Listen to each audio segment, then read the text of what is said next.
Alors bonjour à tous. J'avais envie de faire cette vidéo aujourd'hui, en premier pour le groupe d'entraide que j'anime et à la suite du congrès du 16 novembre 2024 qui réunissait la doctoresse Lucie Betchoko et Marie Wittmann du site internet IstaLive. Pendant ce congrès en ligne, très intéressant d'ailleurs, je n'ai pas relevé beaucoup de nouveautés par rapport à ce que l'on a déjà pu partager lors de nos visio-rencontres. Mais il y a quelques informations intéressantes quand même, comme par exemple les laboratoires médicaux MGD à Genève ou SYNLAB, qu'on trouve aussi en Suisse, qui proposent des tests liés aux problématiques de l'histamine. Il y a aussi le complément alimentaire PEA qui pourrait être intéressant car il régule les inflammations. Donc je vais réunir ces informations dans mon résumé où je compulse les informations et les pistes utiles et je vous mettrai ces adresses et références en lien sous cette vidéo. Mais aussi pour vous présenter cette amine biogène qu'est l'histamine et pourquoi on en parle souvent aujourd'hui. Moi, je l'ai rencontrée et en fait, l'histamine, il y a 15 ans maintenant et je m'y suis intéressée plus sérieusement il y a 8 ans environ, quand les symptômes sont devenus plus marqués chez moi et que je me suis dit qu'il fallait faire quelque chose pour aller mieux. Donc vous allez me dire, c'est quoi l'histamine?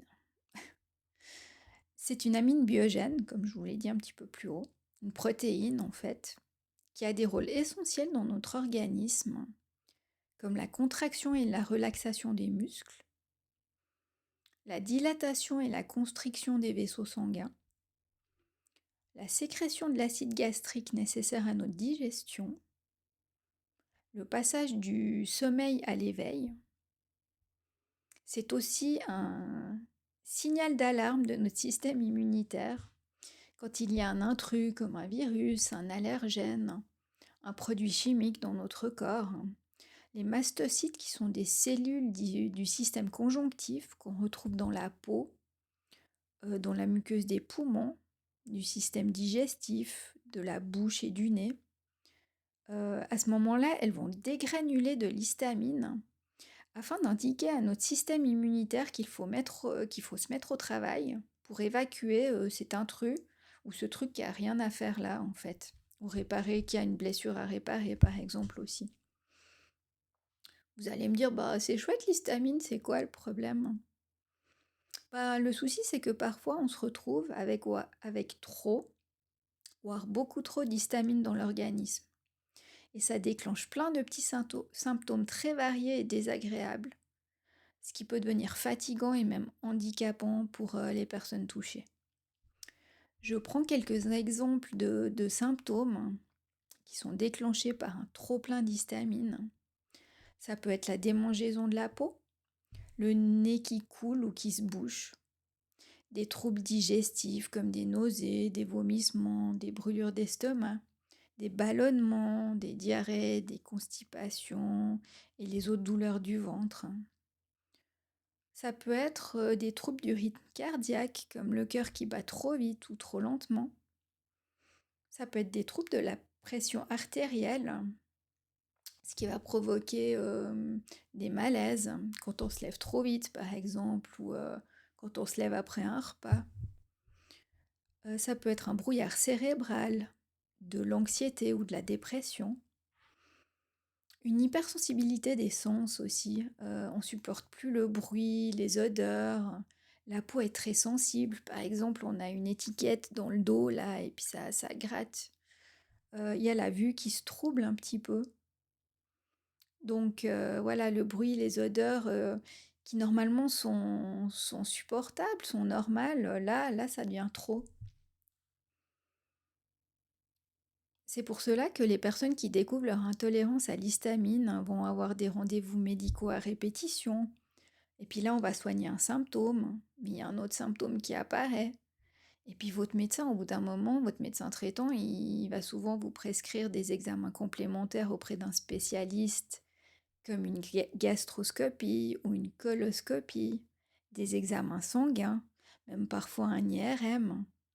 Et il finira souvent également par vous dire, mais c'est dans la tête. C'est des symptômes multifactoriels, c'est psychosomatique. Vous êtes stressé.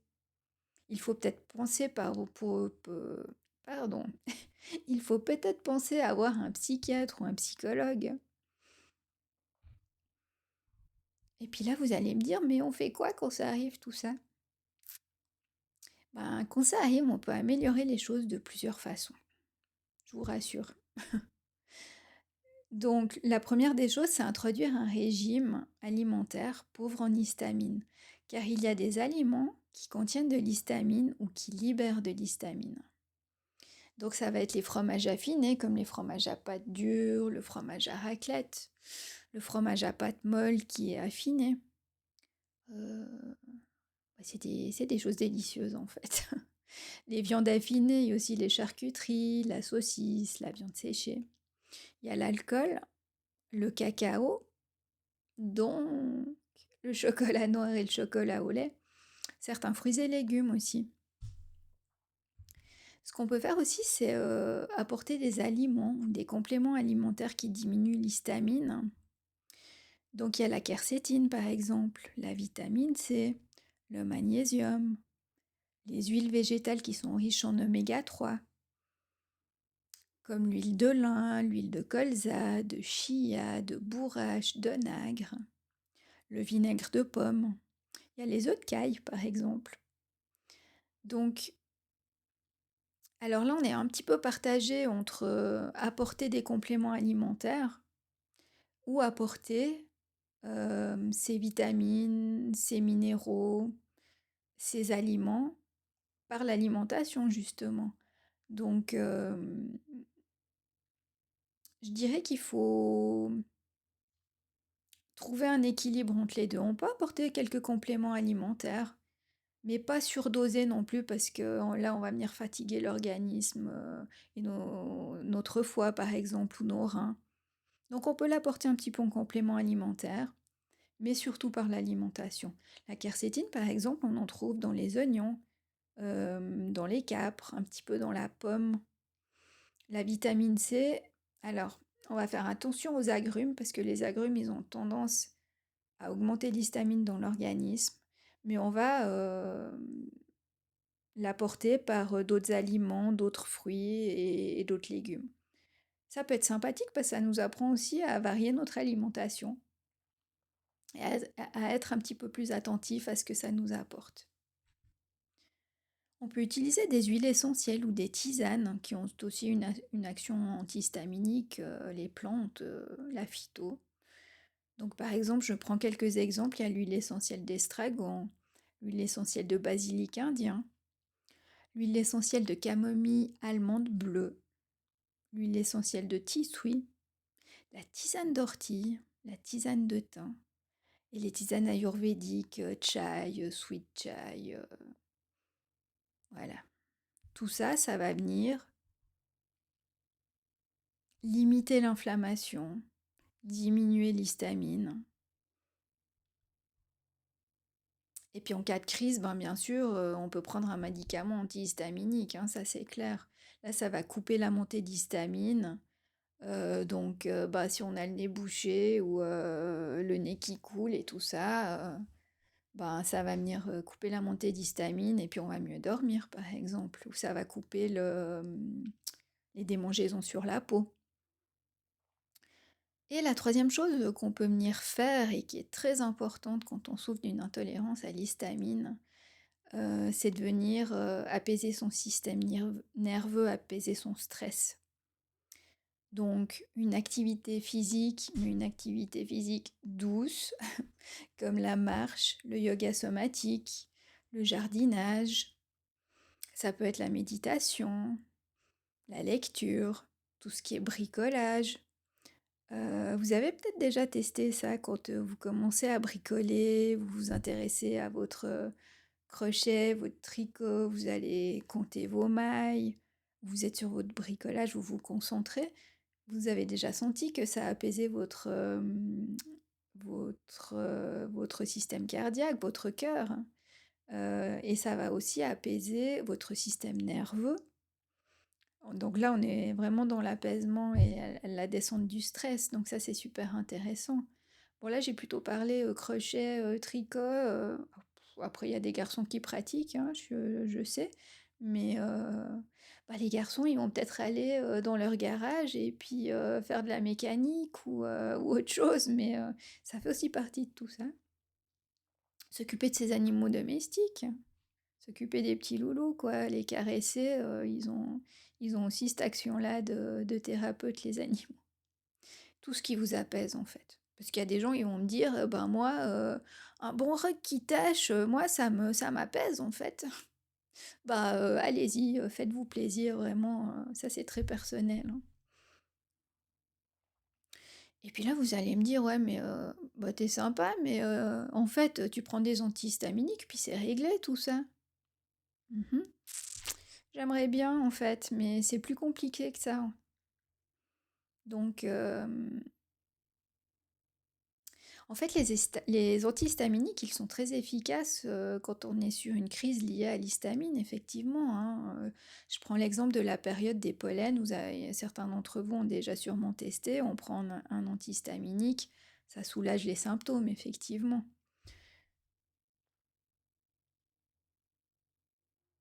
Mais en fait, ça va soulager les symptômes, mais ça n'élimine pas l'histamine qui est trop dans l'organisme.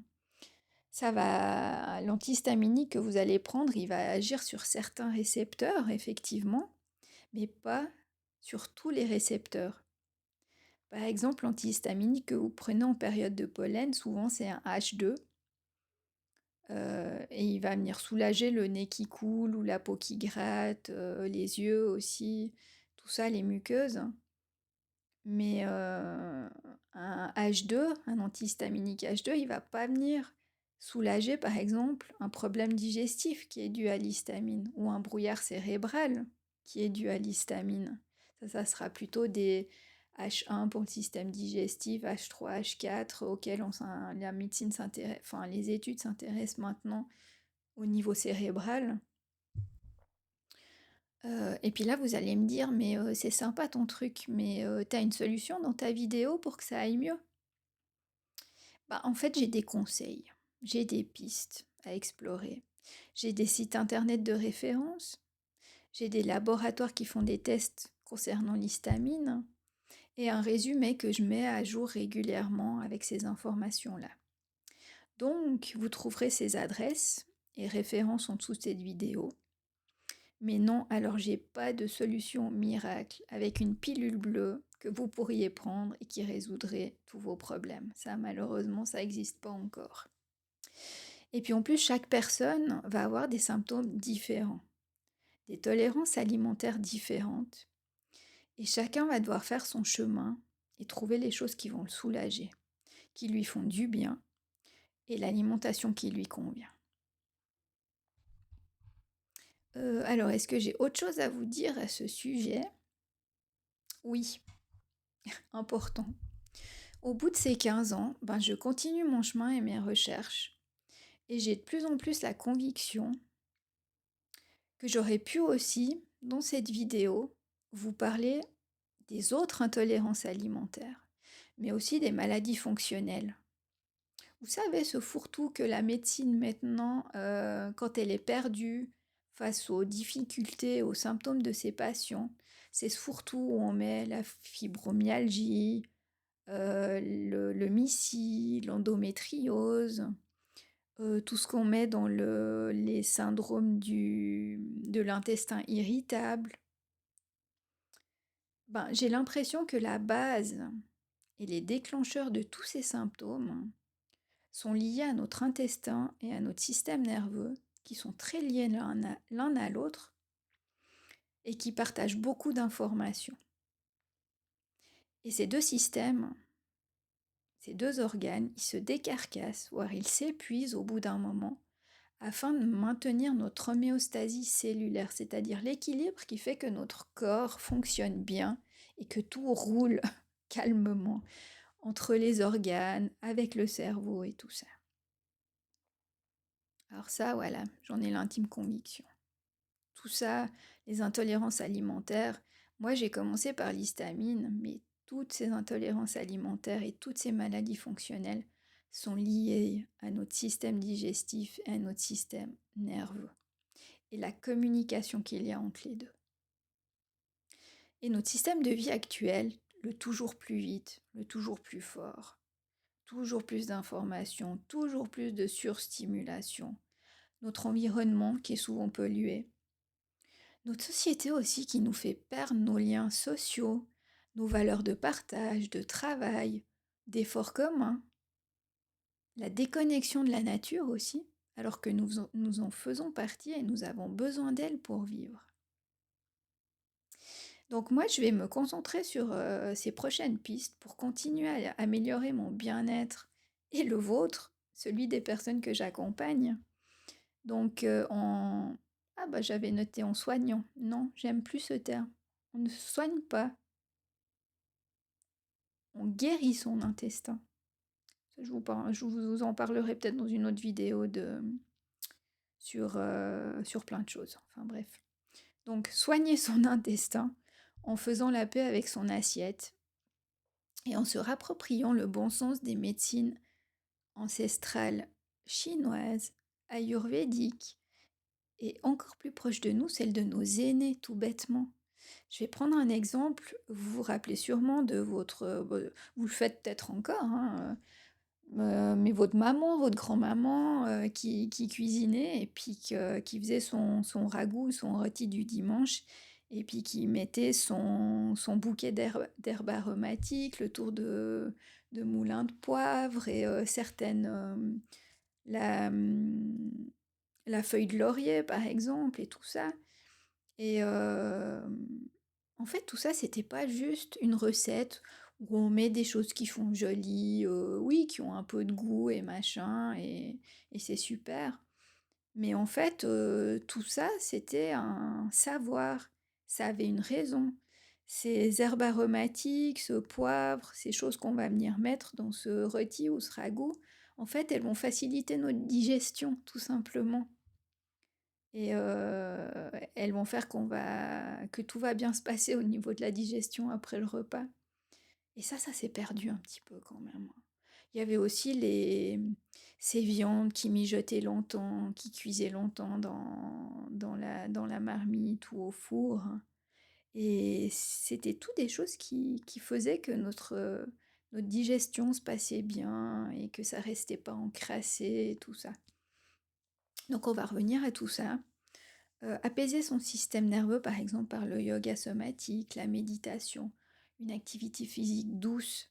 Je parle d'activité physique douce dans cette vidéo parce qu'aujourd'hui, on est aussi beaucoup dans l'excès, en fait. Et j'y ai bien participé aussi à tout ça. Euh, on fait plus, par exemple, de la randonnée, on fait du trail, on fait de l'ultra trail, on fait quand on fait du renforcement musculaire, on y va aussi à fond la caisse, hein. Bon, il y a des trucs très sympas hein, aujourd'hui, mais on est souvent dans l'excès quand même, en fait. Et quand on est dans l'excès au niveau activité physique, hein, renforcement musculaire et tout ça, ou même en trail, en ultra trail et tout ça, il y a des hormones, il y a le cortisol et les hormones du stress en fait qui vont s'activer à ce moment-là. Parce qu'on stresse notre organisme. C'est super sympa, hein, ça fait du bien parce que sur le moment, on a nos hormones du bien-être, hein, les endorphines et tout ça, la dopamine, hein, qui, qui circulent dans le corps et qui nous font du bien, hein. C'est un vrai shoot d'énergie et de bien-être à ce moment-là. Ça, je critique pas. Et en randonnée aussi, on l'a quelquefois et c'est très très très agréable.